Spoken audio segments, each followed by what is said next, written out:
দ্রৌপদী একদিন তার সখীদের সঙ্গে নদীতে স্নান করতে গেলেন। সেখানে গিয়ে দেখলেন এক ঋষি সেই নদীর জলে স্নান করছেন। তারা ধৈর্য ধরে ঋষির স্নান শেষ হবার অপেক্ষা করলেন, কিন্তু অনেক সময় কেটে গেলেও ঋষি আর নদীর জল থেকে উঠলেন না। অবশেষে বিরক্ত হয়ে দ্রৌপদী তাকে অনুরোধ করলেন স্নান শেষ করে নদীর জল থেকে উঠে আসুন। তখন ঋষি জানালেন তার বস্ত্র চুরি হয়ে গেছে, তাই সে উঠে আসতে পারছেন না। দ্রৌপদী তখন নিজের শাড়ি থেকে একটি টুকরো ছিঁড়ে ঋষির দিকে ছুঁড়ে দিলেন, কিন্তু নদীর প্রবল স্রোতে সেটি ভেসে চলে গেল।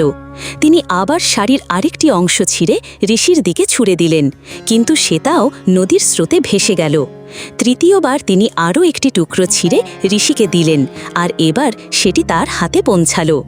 ঋষি সেই বস্ত্র পরে জল থেকে উঠে এলেন।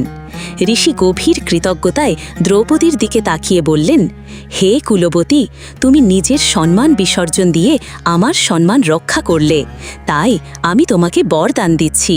কোনো দিন কেউ যদি তোমার সম্মান হরণ করতে চায়, সে কখনো সফল হবে না। গল্পটা ভালো লেগে থাকলে কমেন্টে লিখুন হরে কৃষ্ণ।